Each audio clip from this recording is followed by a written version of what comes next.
दर्शक बंधु जून 16 2021 यह विश्व इतिहास रे एक गुरुत्वपूर्ण दिवस। आपण भावुवे यही दिन जेकोसी एक आश्चर्यजनक घटना घटिब महाजागतिक क्षेत्र रे, वैज्ञानिक क्षेत्र रे, युद्ध क्षेत्र रे, प्रतिरक्षा क्षेत्र रे।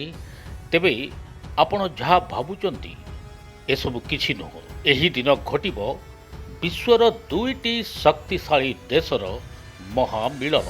ए घटना को आगो को जीवा पूर्व आपण को एही मैप देखि बुझाई दउची। एही मैप रे भारत सीधा देखंतु बाँ पट को चली एठार रे अछि यूरोपियन संघ बा यूरोपियन देश।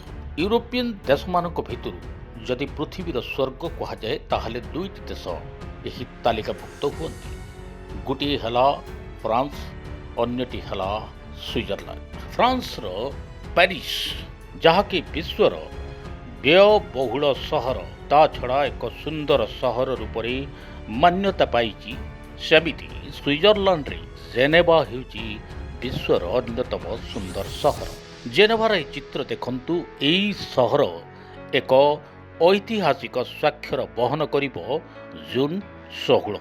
आपण माने जून 16 तारिख दिन देखिबे दुईटी शक्तिशाली राष्ट्र नेता, जड़े अमेरिकार जो बाइडेन आउ जड़े रशियार व्लादिमीर पुतिन। यही आर्टिकल को देखंतु एठी लिखाई कि न्यूयॉर्क एवं क्रेमलिन रो महामिलन घटिबाकू जाउची।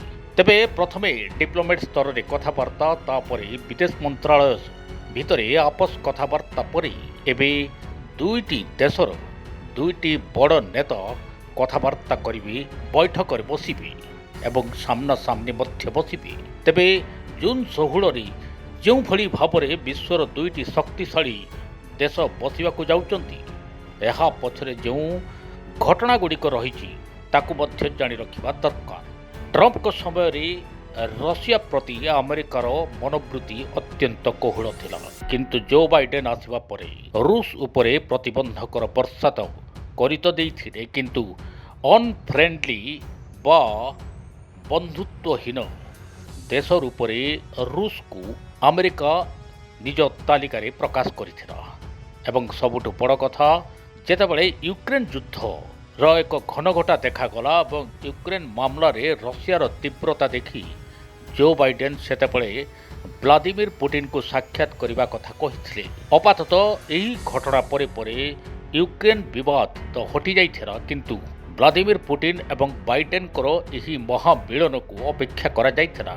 एही दिन ठारू लगातार भावरे उभय देशर डिप्लोमेट्स, एक्सटर्नल अफेयर मिनिस्ट्री अधिकारी, एहा परे परे राष्ट्रीय सुरक्षा परामर्शदातांकर क्रमागत कथाबार्ता परे परे उभय देशर नेता माने एबे परस्पर एक बैठक रे बसिबा पाई स्थिर निश्चित करिबा समग्र विश्व पाई एक आश्वस्तिकर विषय निश्चित भावरे हेब। कारण परमाणुर वर्धित चिंताधारा को केमिति ह्रास करि हेब उभय देश एबे एही उपरे गुरुत्वारोप करि आसुथबा बेले चीन क्रमागत भावरे परमाणु हमला को जन्म देवा पई व्यापक निवेश करुथबा एवं परमाणुर कार्यक्रम को बढ़ाई रखुथबा नेकी एबे चारिपटे चिंता प्रकाश करा जाउची। रशिया एवं अमेरिका उभय चाहंती सारा विश्व रे शांति प्रतिष्ठा हेउ एवं एमिति कौनसी तृतीय देश न आसु जी कि अस्थिरता सृष्टि करबा पई सामर्थ्य रखिबो। तेबे बैठक रे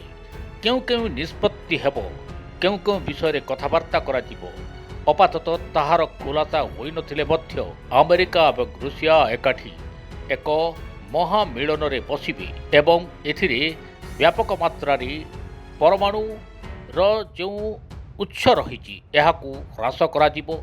परमाणु बम तैयारी करिबारे जो क्रमागत प्रचेष्टा रही एहार मध्य ह्रास करा जिवो उपरे तो कथाबार्ता चली एवं विश्व शांति दिगरे रशिया एवं अमेरिका अपातत केउ केउ पदक्षेप नेबे एहा उपरे मध्य विचार विमर्श चली पारे बोली जणा पड़ी।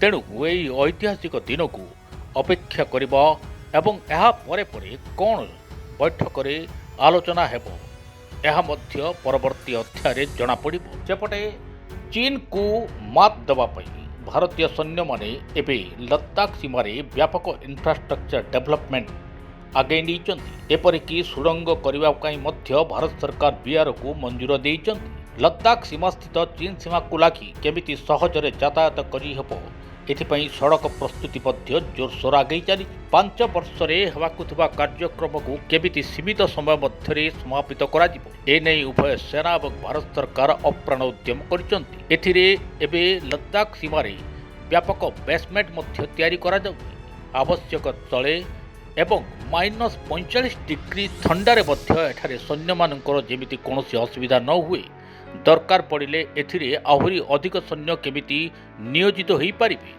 एवं सेमानंकर सुरक्षा दृष्टिकोणरू एही बेसमेंट गुड़िक अत्यंत शक्तिशाली भावरे तैयारी करा जाय जेमिति एठारे सुरक्षित भावरे सैन्य रही सीमा सुरक्षा को अधिक कड़ाकड़ी करि पारिबे। एहा ही ड्रैगन पई एक समुचित शिक्षा हब कारण वर्तमान चीन भारत प्रति जेतिकी सीमा विवाद सृष्टि कर आतंक सृष्टि करने को चाहूँगी भारतीय सेना माने मध्य पालटा जवाब देवा प्रस्तुत बोली जना पड़ी। घरे टेंशन बाहर भी टेंशन पुअर चाकरी पाई हो झीर बाहाघर पाई हो घरे अशांति मुंड उपरे ऋणर बोझ कोर्ट कचेरी मामला आ जमी जमा विवाद ए सब भितर आपण माने घांटी होउछंती ना एई सब टेंशन रो मुकुलिबार रास्ता खोजुचंती कि जानिबा को चाहुचंती आपनको समस्यार समाधान केबे एवं किपरि हेबो देखंतु भाग्य चक्र आपण समस्त प्रश्नर उत्तर पाई परिबे आम कार्यक्रम रे भाग्य चक्र प्रति मंगलवार गुरुवार रविवार राति 9 रे केवल डीटीवी ओडिया रे। डीटीवी ओडिया देखिवा पई सब्सक्राइब करंतु एवं बेल आइकन को मध्य दबाई दियंतु।